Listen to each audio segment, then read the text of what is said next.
राजपूत का लीडर हो जाए किसी के पेट में ऐंठन नहीं, पासवान का लीडर हो जाए किसी पर पेट में ऐंठन नहीं, लाल किला की फसील में बैठने वाले मुसलमानों का लीडर हो जाए तो इन बेईमानों के पेट में बड़ा ऐंठन है। तो ये बेशरम और बेईमान लोगों के जुमले हैं। किसी माई के लाल में हिम्मत है तो रूबरू आके बोले, उन लोगों की बात लगे क्यों होते हो जो गली में बोलता है। शर्मों ने बार बार बीजेपी से रिश्ता नाता जोड़ा है, बीजेपी के साथ बैठकर मलाई खाई है।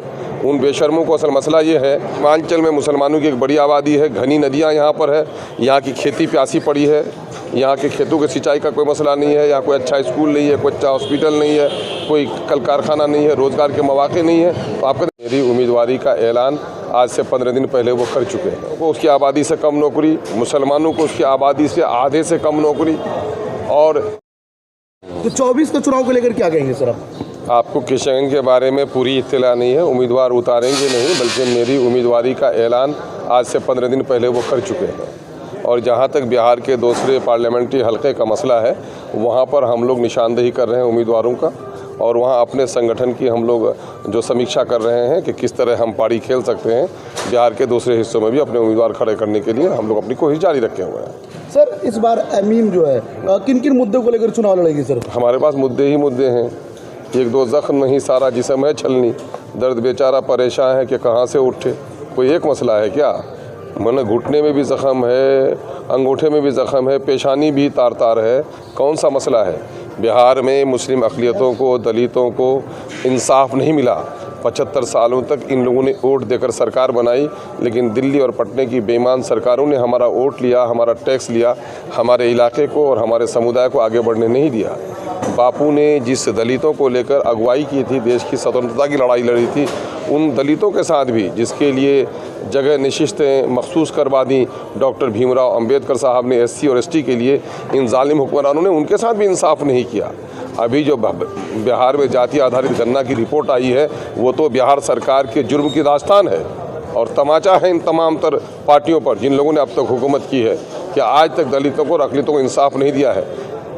दलितों को उसकी आबादी से कम नौकरी, मुसलमानों को उसकी आबादी से आधे से कम नौकरी, और जहाँ तक उनकी समाजी हालत है, मुआशी हालत है, बेहतर नहीं है। सीमांचल में मुसलमानों की एक बड़ी आबादी है, घनी नदियाँ यहाँ पर है, यहाँ की खेती प्यासी पड़ी है, यहाँ के खेतों की सिंचाई का कोई मसला नहीं है, यहाँ कोई अच्छा स्कूल नहीं है, कोई अच्छा हॉस्पिटल नहीं है, कोई कल कारखाना नहीं है, रोज़गार के मौके नहीं है। तो आपके तलवार लेके आती है गर्दन काटने के लिए, लेकिन इन लोगों ने भी शरबत और दूध में जहर बहुत पिलाया है। इंसाफ सबसे बराबर करेगी MIM की बात। सर सीमांचल को छोड़ करके और कितने सीटों पे जो है चुनाव लड़ेंगे? मैंने आपको पहले कहा, हमारे 38 जिलों में से 30 जिला में संगठन बन चुका है और हम लोग समीक्षा कर रहे हैं। उम्मीदवार लोग राब्ते में हैं, कई लाइक माइंडेड पार्टियां हैं जो मुमकिन है कि उनके साथ हमारा अलायंस भी हो जाए।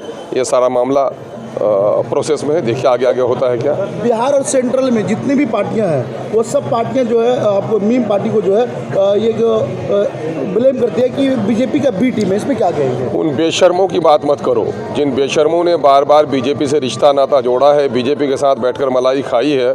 उन बेशर्मों को असल मसला ये है कि इस बिहार में ज़्यादा भाइयों का लीडर हो जाए किसी के पेट में ऐंठन नहीं, ब्राह्मण भाई का लीडर हो जाए किसी के पेट में ऐंठन नहीं, राजपूत का लीडर हो जाए किसी के पेट में ऐंठन नहीं, पासवान का लीडर हो जाए किसी पर पेट में ऐंठन नहीं, लाल किला की फसील में बैठने वाले मुसलमानों का लीडर हो जाए तो इन बेईमानों के पेट में बड़ा ऐंठन है। तो ये बेशरम और बेईमान लोगों के जुमले हैं। किसी माई के लाल में हिम्मत है तो रूबरू आके बोले, उन लोगों की बात लगे क्यों होते हो जो गली में बोलता है।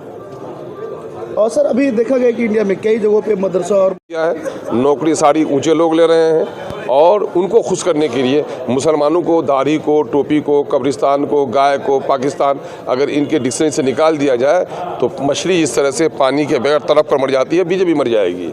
तो ये उन्माद की राजनीति करते हैं। देश का कोई शासक अगर धार्मिक उन्माद फैलाकर राजनीति करता है तो समझ लो वो नाकाम है। अपनी विफलता को छुपाने के लिए वो इस तरह का कार्य करता है और मोदी जी ने यही किया है। 2002 में गुजरात में खून बहा और उसके बाद इनकी गिनती बढ़ी है।